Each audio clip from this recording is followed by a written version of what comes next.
प्यारे बच्चों, मेरे YouTube चैनल पर आप सबका स्वागत है।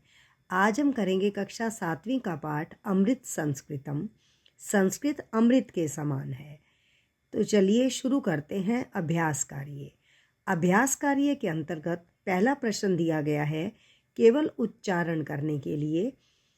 उपलब्धासु चिकित्सा शास्त्रम भूगोल शास्त्रम विद्यमानः संगणकस्य वैशिष्ट्यम वाङ्मये अर्थशास्त्रम। अब चलते हैं प्रश्न 2 पर। एक पदेन उत्तरानि लिखत, एक पद में उत्तर लिखिए। का भाषा प्राचीनतमा? कौन सी भाषा प्राचीन है? संस्कृत भाषा। शून्यस्य प्रतिपादनम कह आकरोत? शून्य की खोज किसने की? आर्यभट्टः। कौटिल्येन रचितम शास्त्रम किम? कौटिल्य के द्वारा लिखा गया शास्त्र कौन सा है? अर्थशास्त्रम। कस्या भाषाया काव्य सौंदर्यम अनुपम? किस भाषा का काव्य सौंदर्य अद्भुत है? संस्कृत भाषायाः। कहा अभ्युदयाय प्रेरयन्ति? कौन कल्याण करता है? सूक्तया। सूक्तियों के द्वारा कल्याण होता है। उसके बाद है प्रश्न 3। प्रश्न 3 के अंतर्गत हमें एक वाक्य के अंतर्गत इसके उत्तर देने हैं। संगणकस्य कृते सर्वोत्तम भाषा क्या? का कंप्यूटर के लिए सबसे सर्वोत्तम भाषा कौन सी है? तो संस्कृत भाषा संगणकस्य कृते सर्वोत्तमा भाषा अस्ति। संस्कृत भाषा ही कंप्यूटर के लिए सर्वोत्तम भाषा है। संस्कृतस्य वाङ्मय कई समृद्धम अस्ति? संस्कृत का वाङ्मय अर्थात साहित्य किससे समृद्ध है? संस्कृतस्य वाङ्मय वेदै पुराणै नीतिशास्त्रै चिकित्साशास्त्रै आदिभिश्च समृद्धम अस्ति। इन चीज़ों से, नीतिशास्त्र से, चिकित्सा शास्त्र से, वेद से, पुराणों से हमारा संस्कृत का साहित्य समृद्ध है। संस्कृतम किम शिक्षयति? संस्कृत क्या शिक्षा देती है?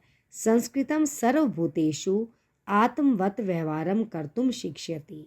संस्कृत सभी प्राणियों में अपनी आत्मा के अनुसार समझकर उनके साथ व्यवहार करने की शिक्षा देती है। अस्माभिः संस्कृतम किमर्थम पठनीयम? हम सब के द्वारा संस्कृत क्यों पढ़ी जानी चाहिए? अस्माभिः संस्कृतं पठनीयं यतोहि अनेन मनुष्यस्य समाजस्य च परिष्कारः भवति।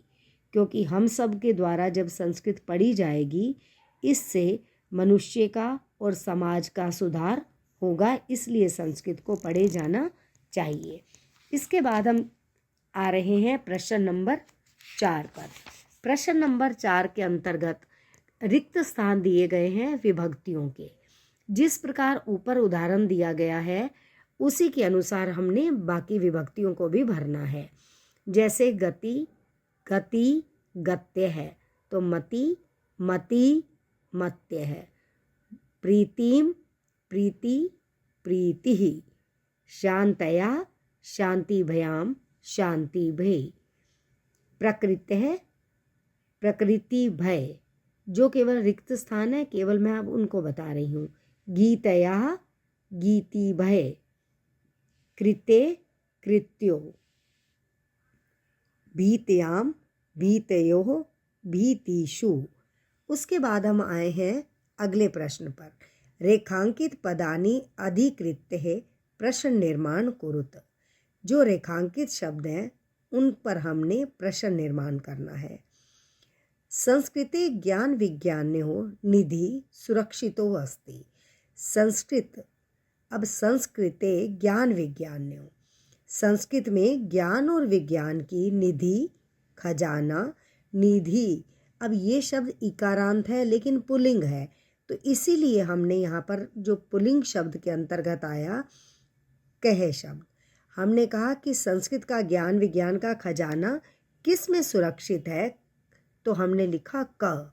संस्कृतमेव संगणकस्य कृते सर्वोत्तमा भाषा। संगणकस्य कंप्यूटर।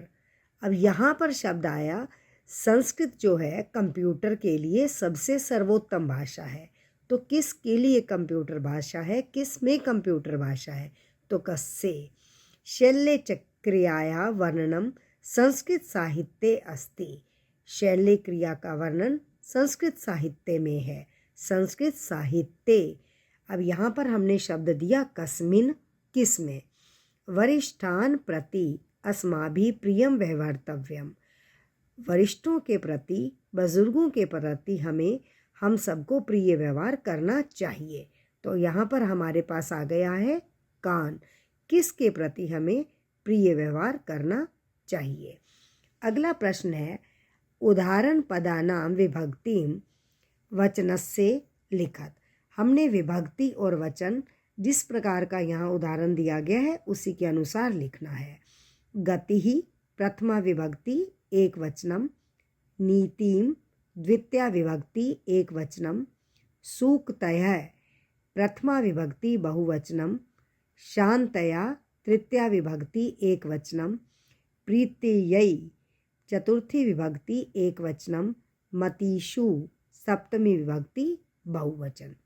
अगला प्रश्न है यथा योग्य योज्यत लिखत।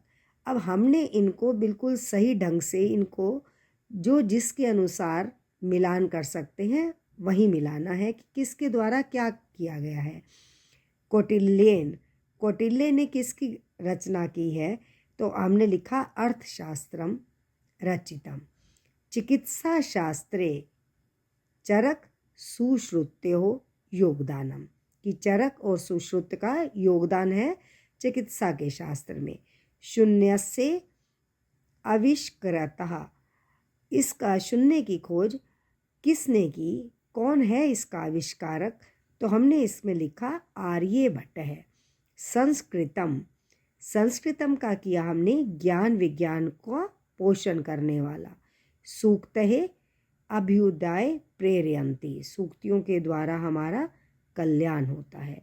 तो इस प्रकार हमारा ये अभ्यास कार्य पूरा हो चुका है। आशा है आप सबको समझ आ गया होगा। धन्यवाद।